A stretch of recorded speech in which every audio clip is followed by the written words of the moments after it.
လင်းဘယ်လိုစီးရနည်းနည်းငါတို့ဘာလေဗမောတော့လင်းစီးရလေနေဘမောတော့မြေကြီးနာ အေးဘယ်လိုနေပြောကြလားခုံမရှိတော့နော်ခေါင်းမရှိတော့လေငါဘဝအရင်ပြောပြအောင်ပဲအင်း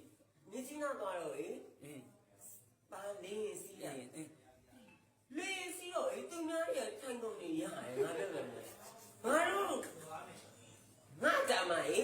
လင်းမဲ့ထိုင်နေနေရပဲထိုင်ကုန်ရတယ်နောက်ပြန်ပြီအဲ့ဒါလေရတဲ့ဒီလိုနောက်ပြန်ပြီနောက်ပြန်တော့လေအင်းထားလိုက်ပါတော့ဘောထိုင်ကုန်မရှိတော့လေထိုင်ကုန်မရှိတော့ဘူးဆိုတော့လင်းမဲ့ထပြီးရတော့ငါထိုင်ဖို့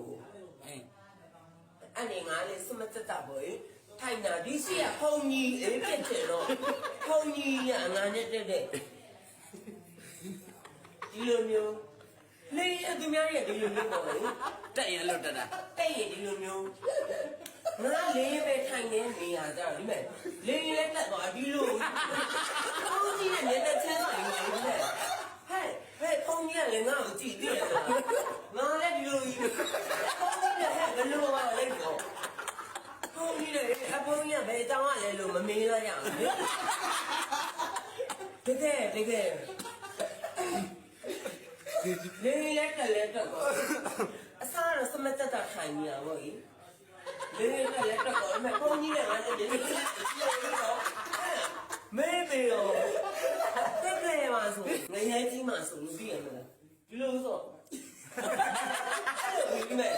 ဦးရဒီချိန်မှာတော့အဲ့လိုလေတောင်းအဲ့ဒါမှဦးလေးပေါ့။